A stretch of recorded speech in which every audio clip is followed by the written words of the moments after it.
ஒரு யோகியின் சுயசரிதம். பரமஹம்ச யோகானந்தர். அத்தியாயம் 9. ஆனந்தமயமான பக்தரும் அவரது பிரபஞ்ச பிரேமையும். சின்னையா, தயவு செய்து அமருங்கள். நான் என் தெய்வீக அன்னையுடன் பேசிக் கொண்டிருக்கிறேன். மௌனமாக மிகுந்த பயபக்தியுடன் அறைக்குள் நுழைந்தேன். மாஸ்டர் மகாசயரின் தெய்வீக தோற்றம் என்னை மிகவும் வசீகரித்தது. பட்டு போன்ற வெண்தாடியுடனும் ஒளி வீசும் பெரிய கண்களுடனும் அவர் புனிதத்தின் அவதாரமாகத் திகழ்ந்தார். என் முதல் வருகை அவருடைய தெய்வீக வழிபாட்டிற்கு இடையூறாகிவிட்டதென்று அவரது நிமிர்ந்த மோவாயும் குவிந்த கைகளும் எனக்கு எடுத்துக் கூறின.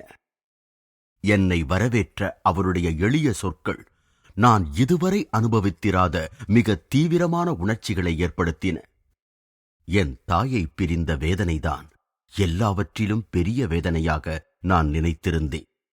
இப்பொழுதோ என்னுடைய அன்னை பராசக்தியினிடமிருந்து பிரிந்திருப்பதான உணர்வு என் ஆன்மாவிற்கு விவரிக்க முடியாத சித்திரவதையாக இருந்தது.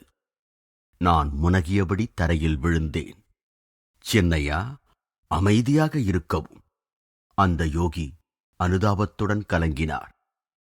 எங்கோ ஒரு மகா சமுத்திரத்தில் மூழ்கி திசை தெரியாது தத்தளிப்பவனாக உணர்ந்த நான் அவரது பாதங்களையே என்னை கரையேற்றும் தெப்பமாகப் பற்றிக் கொண்டேன்.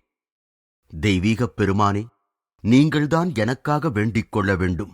அவளது திருநோக்கின் அருள் எனக்கு உண்டா என்று தெய்வீக அன்னையை கேளுங்களேன்.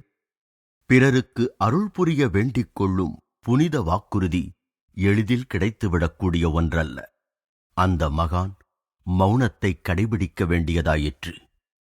மாஸ்டர் மகாசயர் பிரபஞ்சத்திற்கே அன்னையாகிய பராசக்தியிடம் அந்தரங்கமாக அளவளாவுவது உண்டு என்பதை எந்த சந்தேகமுமின்றி நான் உறுதிப்படுத்திக் கொண்டு விட்டேன். அந்த யோகியின் குற்றமற்ற கண்களுக்கு அப்போது கூட காட்சியளிக்கும் அன்னை என் குருட்டுக் கண்களுக்கு புலப்படவில்லை என்று உணர்ந்து நான் மிகவும் மனம் குன்றினேன். அவருடைய மென்மையான மறுப்புகளுக்கு செவிசாய்க்காமல் அவரது பாதங்களை வெட்கமின்றி பற்றிக் கொண்டு அவர் தலையிட்டு அருள் செய்யுமாறு மேலும் மேலும் வேண்டினேன். நான் உன் கோரிக்கையை அன்பு தாயிடம் எடுத்துக் கூறுவேன். அந்த மகானின் ஒப்புதல் மெதுவாக கருணை புன்சிரிப்புடன் வெளிவந்தது. எங்கோ கண்காணாத புயல் வீசும் காட்டில் தத்தளித்த என் உயிருக்கு விடுதலையைத் தந்த அந்த சில சொற்களுக்குத்தான் என்ன சக்தி! ஐயா, உங்கள் வாக்குறுதியை நினைவில் வைத்துக் கொள்ளுங்கள். நான் அவள் செய்தியை அறிவதற்கு சீக்கிரமே திரும்பி வருவேன். சற்று முன் துயரத்தில் விசும்பித் திணறிய என் குரலில் இப்பொழுது ஆனந்தமான எதிர்பார்ப்பு ஒலித்தது. அந்த நீண்ட படிகட்டுகளில் இறங்கும் பொழுது நான் பழைய நினைவுகளில் மூழ்கினேன். தற்சமயம் மாஸ்டர் மகாசயர் வசிக்கும் 50 ஹேம்ஹெஸ்ட் தெரு, கல்கத்தாவில் உள்ள இந்த வீடு ஒரு காலத்தில் என் குடும்பத்தினரின் இல்லமாகவும் என் தாயின் மரணத்தைக் கண்ட இடமாகவும் இருந்தது. இங்குதான் மறைந்த என் தாயை நினைத்து என் இதயம் உடைந்தது. இன்றோ என் அன்னை பராசக்தியைக் காணாமல் என் ஆத்மா சிலுவையில் அறையப்பட்டது போல் உணர்ந்தது. என் பெருந்துன்பங்களுக்கும் முடிவாக குணப்படுத்தப்பட்டதற்கும் சாட்சி இந்த புனிதச் சுவர்களே. நான் வீட்டிற்கு திரும்பும் பொழுது என் நடையில் ஆர்வம் நிறைந்திருந்தது. தனிமையை நாடி என் சிறிய அறைக்குள் நுழைந்து நான் 10 மணி வரையில் தியானத்தில் ஆழ்ந்தேன். இந்திய வெப்ப இரவின் இருளானது திடீரென்று ஆச்சரியகரமான ஒரு தரிசனத்தால் ஒளியூட்டப்பட்டது. மிகுந்த ஒளி வீசும் பிரகாசத்துடன் தெய்வீக அன்னை என் முன் நின்றாள். அவளது திருமுகம் இதமாக புன்னகை செய்தபடி அழகே உருவாக இருந்தது. என்றுமே நான் உன்னை நேசித்துள்ளேன். என்றென்றும் நான் உன்னை நேசிப்பேன். அந்த தெய்வீகக் குரல் இன்னும் காற்றில் ஒலித்துக் கொண்டிருந்த பொழுதே அவள் மறைந்தாள். மறுநாள் காலை பொழுது விடிந்ததும் விடியாததுமாக மாஸ்டர் மகாசயரின் வீட்டிற்கு 2வது தடவையாகச் சென்றேன்.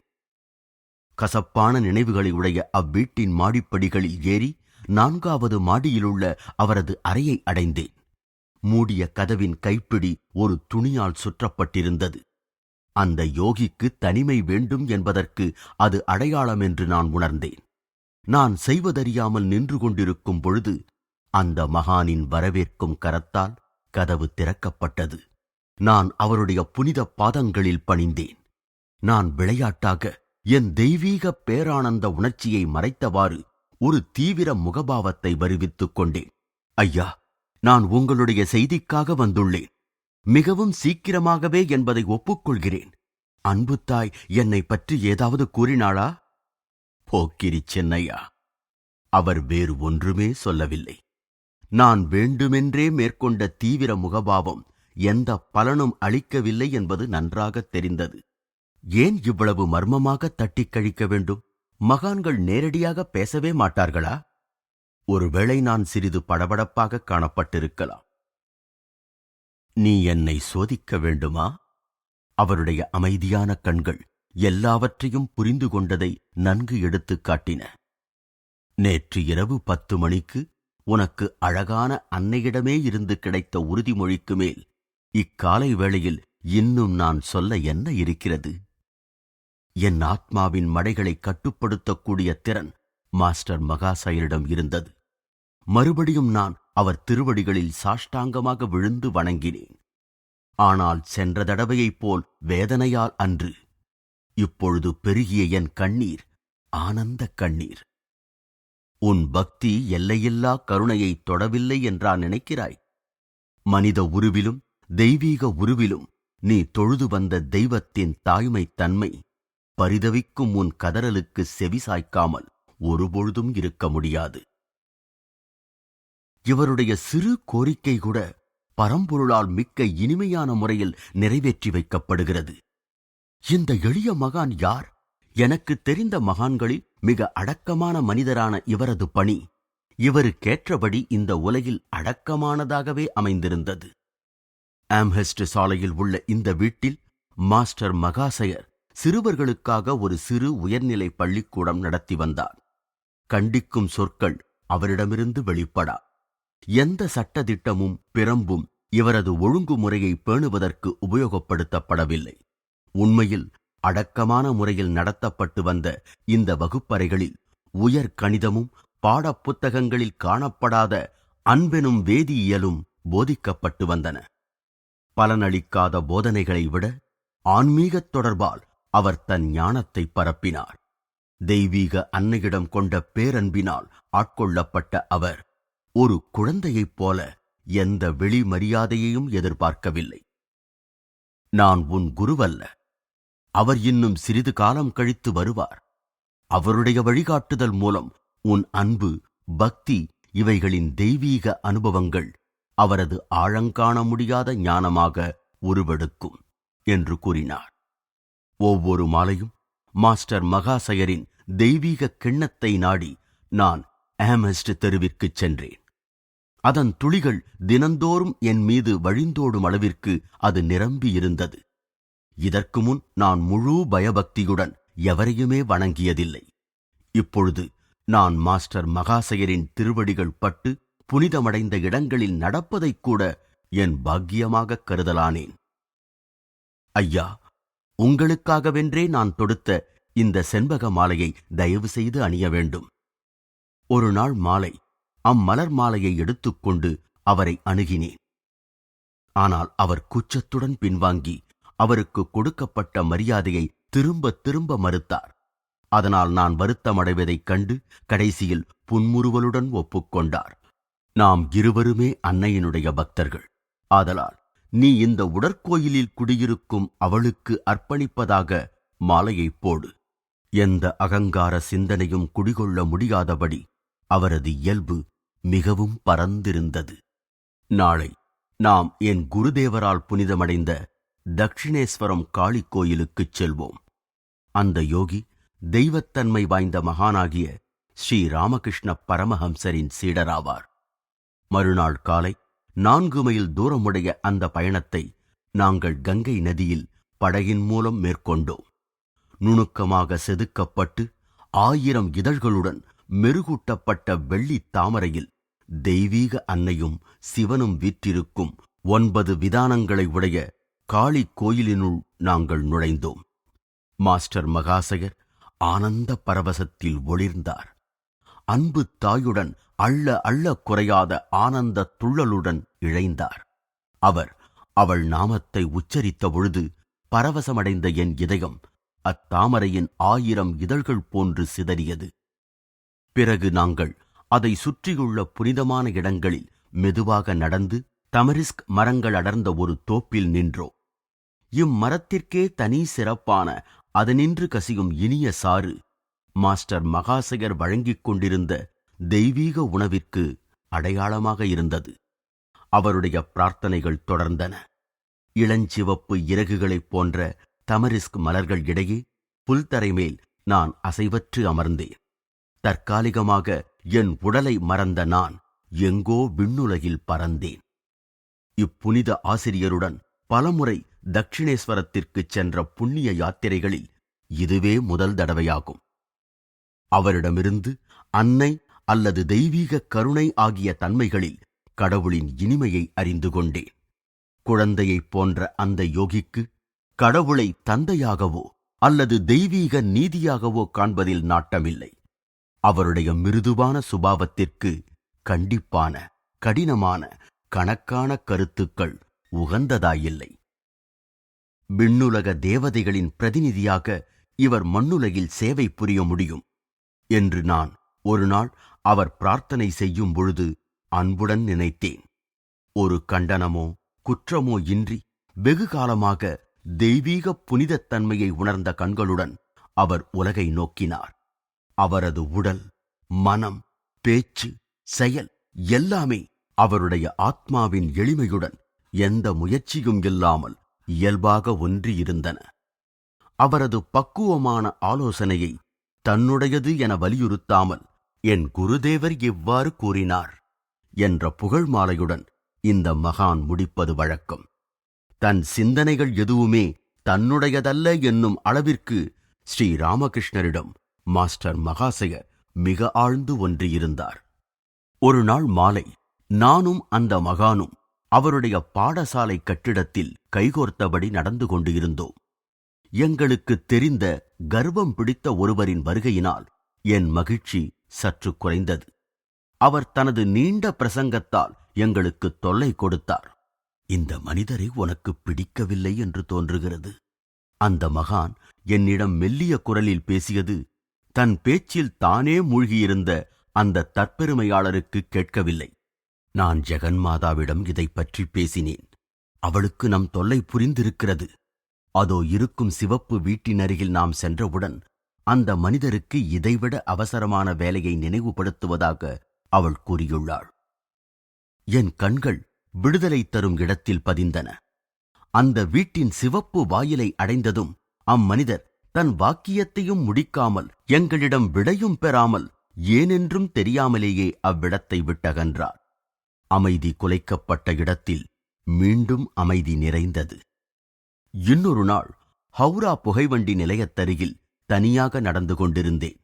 நான் ஒரு கோயிலின் அருகில் சிலர் கைத்தாளங்களுடனும் மத்தளத்துடனும் முரட்டுத்தனமாக வழிபாட்டுப் பாடலை பாடுவதைக் கேட்டு மௌனமாக கண்டனம் செய்தபடி ஒரு வினாடி நின்றேன்.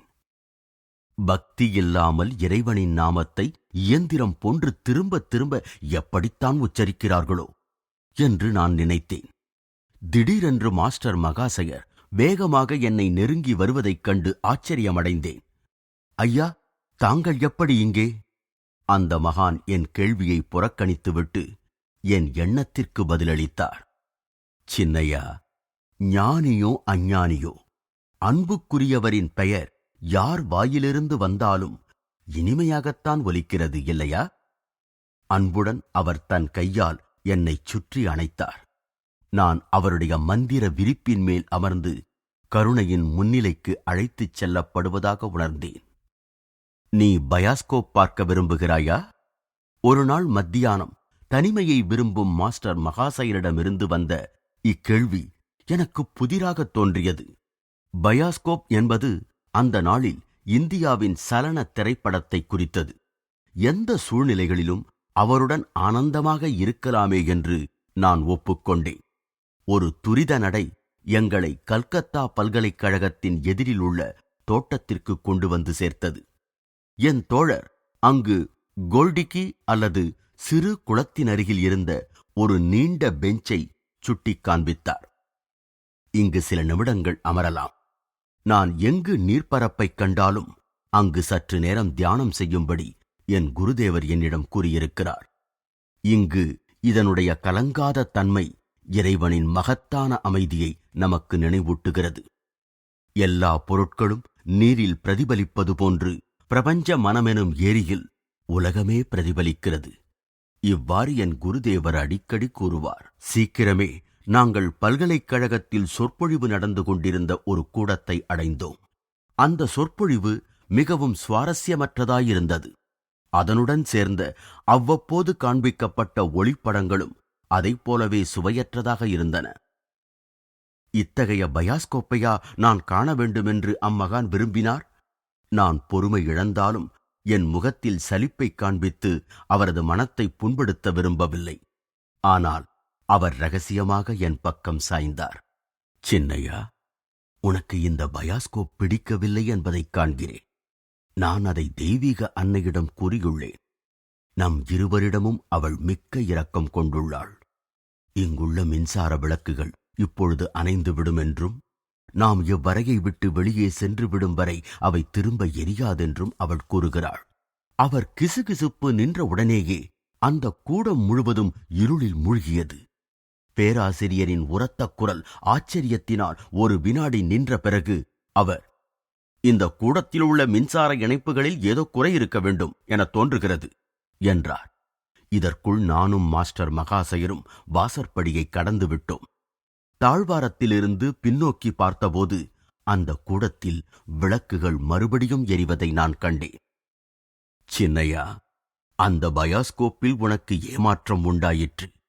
ஆனால் இதைவிட வேறொன்று உனக்கு பிடிக்குமென நினைக்கிறேன். பல்கலைக்கழக கட்டிடத்தின் முன்னால் நடைபாதையில் அந்த மகானும் நானும் நின்று கொண்டிருந்தோம். அவர் என் மார்பில் இதயத்தின் மேல் மிருதுவாக தட்டினார். மாற்றம் ஏற்படுத்தும் ஒரு மௌனம் பரவலாயிற்று. எப்படி நவீன பேசும் படங்களில் ஒலிபெருக்கி பழுதுபட்டால் அவை வெறும் சலனப்படங்களாக மாறுமோ, அப்படி தெய்வீக கரமானது ஒரு விசித்திரமான அதிசயத்தால் என்னை சுற்றியுள்ள உலகத்தின் ஒலியை அடக்கியது. பாதசாரிகள், அங்கு சென்று கொண்டிருக்கும் டிராலி வண்டிகள், கார்கள், மாட்டு வண்டிகள் மற்றும் இரும்பு சக்கரம் பூண்ட குதிரை வண்டிகள் யாவுமே எவ்வித சத்தமுமின்றி கடந்து சென்றன. எங்கும் காணக்கூடிய சக்தியுள்ள கண்களை பெற்றிருந்தது போல் நான் என் முன்னே காணும் காட்சிகளைப் போலவே எளிதாக என் பின்னாலும் ஒவ்வொரு பக்கத்திலும் உள்ள காட்சிகளைக் கண்டேன். கல்கத்தாவின் அந்த சிறு பாகத்தின் அத்தனை காட்சிகளும் செயல்களும் சத்தமின்றி என் முன்னே விரிந்தன. நீருபூத்த நெருப்பின் ஒளி போன்று ஓர் இதமான பிரகாசம் அங்கு தெரிந்த அனைத்து காட்சிகளினூடேயும் பரவி நின்றது.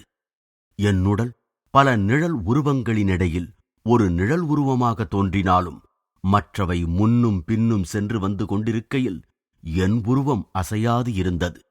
பல சிறுவர்கள், என் நண்பர்கள் அருகில் நெருங்கி என்னை கடந்து சென்றனர். அவர்கள் என்னை நேராக பார்த்தாலும் என்னை அடையாளம் கண்டுகொள்ளவில்லை. அந்த ஒப்பற்ற ஊமை காட்சி என்னுள் விவரிக்க முடியாததோர் ஆனந்தத்தைக் கொணர்ந்தது. நான் ஓர் ஆனந்தமயமான ஊற்றிலிருந்து ஆழ்ந்து பருகினேன். திடீரென்று மாஸ்டர் மகாசயரிடமிருந்து என் மார்பு இன்னொரு மெல்லிய தட்டுதலை பெற்றது. உலகத்தின் குழம்பிய ஒலிகளெல்லாம் விருப்பமற்ற என் காதுகளில் ஒலிக்கத் தொடங்கின. நான் ஒரு மென்மையான கனவிலிருந்து திடீரென்று எழுப்பப்பட்டது போல் தள்ளாடினேன். தெய்வீக பழச்சாறு என் பிடிகளிலிருந்து விலக்கப்பட்டது. சின்னையா, இந்த இரண்டாவது பயாஸ்கோப் உனக்கு பிடித்திருந்ததைக் காண்கிறேன். அந்த மகான் முறுவலித்தார். நான் அவர் முன்னே தரையில் நன்றியுடன் மண்டியிடத் தொடங்கினேன். நீ இப்பொழுது எனக்கு அப்படி செய்யக்கூடாது. தெய்வம் உனது கோயிலிலும் இருக்கிறதென்பது உனக்குத் தெரியும். உனது கைகளின் மூலம் தெய்வீக அன்னை என் பாதங்களைத் தொடுவதை நான் அனுமதிக்க மாட்டேன் என அவர் கூறினார்.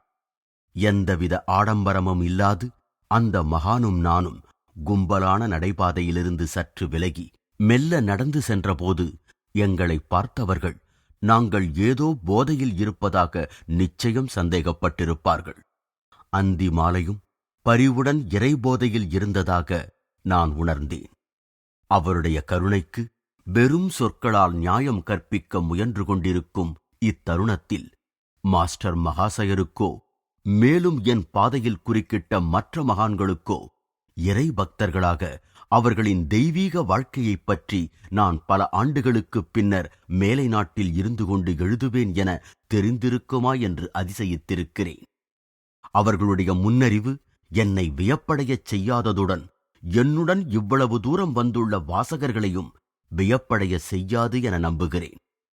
எல்லா மதத்தைச் சேர்ந்த மகான்களும் அன்பின் உருவமாக கடவுளைக் கருதி இறை அனுபூதி அடைந்துள்ளனர். பிரம்மம் நிர்குணமாகவும், அதாவது எவ்வித குணமும் அற்றது, அச்சிந்தியாவாகவும், அதாவது சிந்தனைக்கு அப்பாற்பட்டது. இப்படி உள்ளதால் மனிதனின் எண்ணமும் தீவிர ஆவலும் அதனை பிரபஞ்ச அன்னையாகவே உருவகப்படுத்தியுள்ளன. இறைவனை ரூபமாகவும் ரூபமற்ற தத்துவமாகவும் ஒன்று சேர்த்து சாதனை படைத்த பழம்பெரும் இந்து சிந்தனைதான் வேதங்களிலும் பகவத்கீதையிலும் விளக்கப்பட்டுள்ளது. இந்த எதிர்நிலைகள் ஒத்துப்போதல் இதயத்தையும் புத்தியையும் திருப்திப்படுத்துகிறது. பக்தியும் ஞானமும் அடிப்படையில் ஒன்றேதான். பிரபத்தி, இறைவனிடம் அடைக்கலம் புகுதல் மற்றும் சரணாகதி, இறைவனின் கருணையை எதிர்பார்த்து கிடப்பது ஆகியவை உண்மையிலேயே மிக உயர்ந்த ஞானத்தின் வழிகளாகும். மாஸ்டர் மகாசயர் மற்றும் எல்லா மகான்களுடைய பணிவு இறைவன் ஒருவனையே உயிராகவும் நீதிபதியாகவும் பாவித்து சேஷத்துவம் என்னும் முழுவதும் அவனையே சார்ந்திருப்பதால் ஏற்பட்டதாகும். இறைவனின் இயல்பே ஆனந்தம்தான் என்பதால் இறைவனுடன் ஒன்றும் மனிதன் இயற்கையாகவே முடிவற்ற ஆனந்தத்தை அடைகிறான். ஆத்மா, இச்சை ஆகியவற்றின் தீவிர ஆசைகளில் முதன்மையானது ஆனந்தம்தான். எல்லா யுகங்களின் பக்தர்களும் ஒரு குழந்தையைப் போன்ற பாவத்துடன் பராசக்தியை நெருங்கும் பொழுது அவள் என்றும் அவர்களுடன் விளையாடுகிறாள் என்பதற்கு சான்று கூறுகிறார்கள். மாஸ்டர் மகாசயரின் வாழ்க்கையில் தெய்வீக விளையாட்டின் வெளிப்பாடு முக்கியமான சமயங்களிலும் சாதாரண சமயங்களிலும் நிகழ்ந்திருக்கிறது. தெய்வத்தின் பார்வையில் பெரிது சிறிது என்பது கிடையாது. படைப்பில் மிக நுண்ணிய அணுவையும் முழு நுட்பமான வகையில் அவன் படைத்த காரணத்தால்தானே வீகா, ஆக்டியூரஸ் போன்ற நட்சத்திர கூட்டங்களை வானங்கள் பெருமையுடன் அணிந்துள்ளன. முக்கியம் மற்றும் முக்கியமல்லாதது என்னும் பாகுபாடுகள் நிச்சயமாக இறைவன் அறியாதவை. இல்லாவிடில் ஒரு ஊசிக்காக வேண்டி பிரபஞ்சம் நிலை குலையுமே.